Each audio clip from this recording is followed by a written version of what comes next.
लेने के लिए जाते हैं कि वो कितने पढ़े लिखे हैं, वो कितनी हायर एजुकेशन लेने के बाद वो कितनी उच्च कुर्सियों पर बैठे हुए हैं। जो शिवजी ने उनकी वो मन्नत पूरी की है, क्या शिवजी ने उन्हें आरक्षण दिलाया, क्या शिवजी ने उन्हें नौकरी में रिजर्वेशन दिलाया, क्या शिवजी ने उनके लिए शिक्षा का द्वार खोला?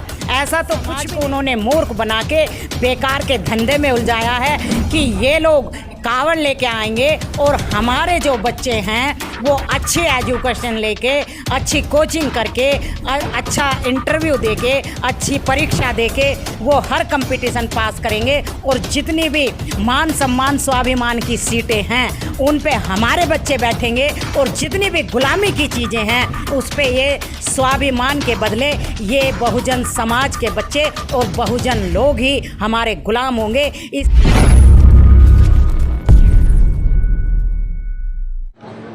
नमस्कार, मैं सुमन बौद्ध और आप देख रहे हैं SB Live 85। साथ काफ़ी लोग हैं जो है कि बौद्ध धर्म को फॉलो करते हैं और बौद्ध धर्म के रास्ते पे चलते हैं। और जैसा आपको पता होगा कि सावन का महीना चल रहा है और लोग भारी सी भारी संख्या में कावड़ लेके जा रहे हैं। इसी मुद्दे पे मैं बात करूंगी। हमारे साथ राखी रावण जी हैं, मैं इनसे बात करूंगी। जी मैम, सावन का महीना चल रहा है, लोग काफ़ी संख्या में, ज़्यादातर जो गरीब लोग हैं वो ज़्यादा संख्या में जा रहे हैं कावड़ लेके।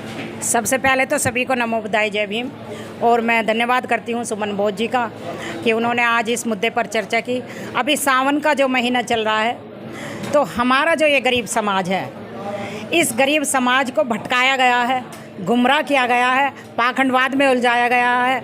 अभी पीछे कुछ त्यौहार गए, अब आ गए त्यौहार सावन का, अब आ गए शिवजी का महीना बोलते हैं। और शिवजी की कावड़ लाने के लिए हमारे समाज के SC ST और OBC समाज के जो बहुत सारे लोग हैं वो ही कावड़ लेने के लिए जाते हैं। कहते हैं कि शिवजी ने हमारी मन्नत पूरी की है या हमारी मन्नत पूरी करेंगे, इसलिए हम कावड़ लेने के लिए जा रहे हैं। लेकिन मैं उन्हीं लोगों से ये पूछना चाहती हूँ कि जो कावड़ लेने के लिए जाते हैं कि वो कितने पढ़े लिखे हैं, वो कितनी हायर एजुकेशन लेने के बाद वो कितनी उच्च कुर्सियों पर बैठे हुए हैं। जो शिवजी ने उनकी वो मन्नत पूरी की है, क्या शिवजी ने उन्हें आरक्षण दिलाया, क्या शिवजी ने उन्हें नौकरी में रिजर्वेशन दिलाया, क्या शिवजी ने उनके लिए शिक्षा का द्वार खोला?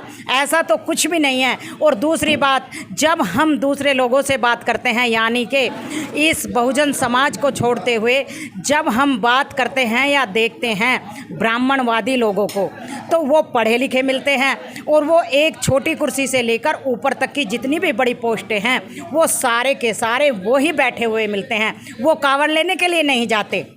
क्यों नहीं जाते हैं वो कावड़ लेने के लिए इसलिए नहीं जाते क्योंकि ये इस समाज को उन्होंने मूर्ख बना के बेकार के धंधे में उलझाया है कि ये लोग कावड़ लेके आएंगे और हमारे जो बच्चे हैं वो अच्छी एजुकेशन लेके, अच्छी कोचिंग करके, अच्छा इंटरव्यू देके, अच्छी परीक्षा देके वो हर कंपटीशन पास करेंगे और जितनी भी मान सम्मान स्वाभिमान की सीटें हैं उन पे हमारे बच्चे बैठेंगे और जितनी भी गुलामी की चीज़ें हैं उस पे ये स्वाभिमान के बदले ये बहुजन समाज के बच्चे और बहुजन लोग ही हमारे गुलाम होंगे। इसलिए उन्होंने बहुत सारी चीज़ों का वास्ता दे करके कि भाई अगर तुमने शिवजी की कावड़ नहीं लाई तो हो सकता है शिवजी भोले जो हैं वो देवों के देव महादेव हैं, वो तुम्हारा अनर्थ कर देंगे। लेकिन ऐसा कुछ भी नहीं है। जब हम लोग बाबा साहेब को पढ़ते हैं तो ये लोग बाबा साहेब का कुछ नहीं बिगाड़ पाए और दूसरे बाबा साहेब से भी बहुत छोटे, यानी कि हम बाबा साहेब की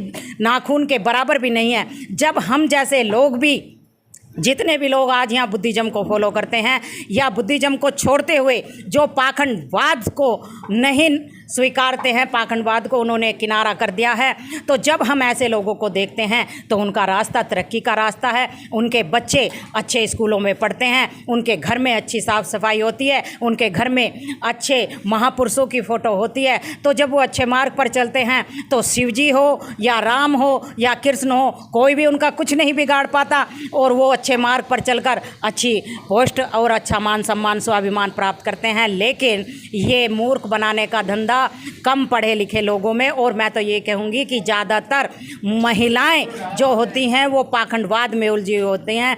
जब जब सावन का महीना आता है वो अपने पति को, अपने भाई को जब कावड़ के लिए भेजती हैं तो वो खुद भी नंगे पैर रहती हैं और गर्म तवे पे रोटी तक नहीं डालती। कहती हैं कि वहीं जाकर उसको छाले पड़ जाएंगे। अरे कितनी मूर्खता की बात करते हो। क्या एक रोटी तुम ठंडे तवे पे डाल के फिर तया गर्म करोगी तो छाले पड़ेंगे? यानी कि तुम रोटी खाते ही क्यों हो?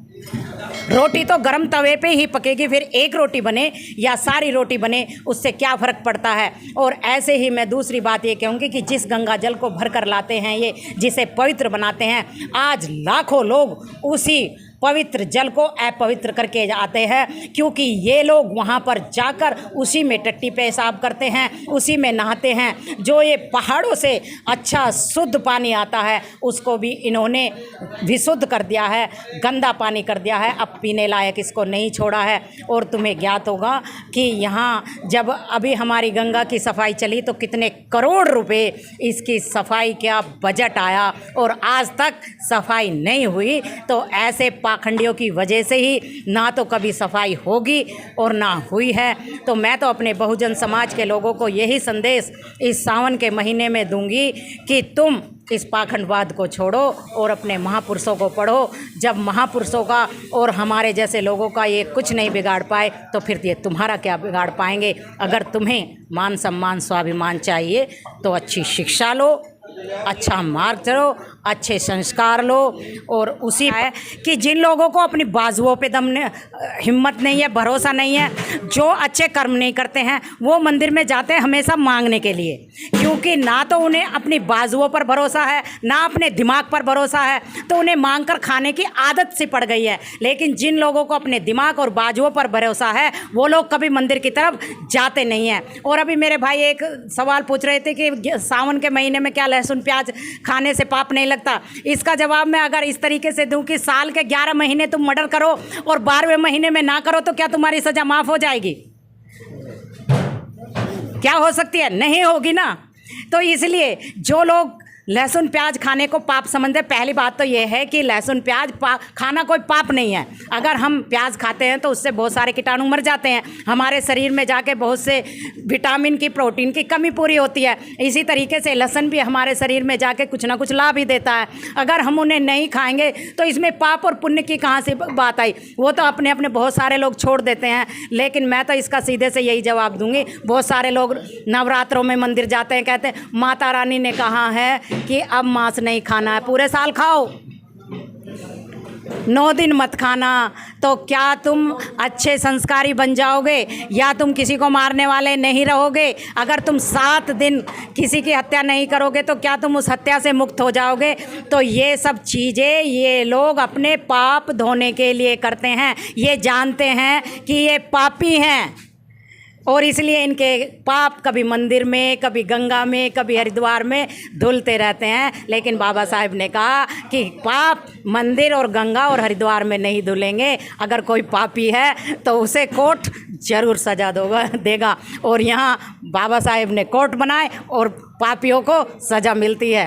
तो इसी के लिए मैं फिर से यही संदेश दूंगी कि पाखंडवाद छोड़ो और विज्ञान की शरण में आ जाओ। Thank you.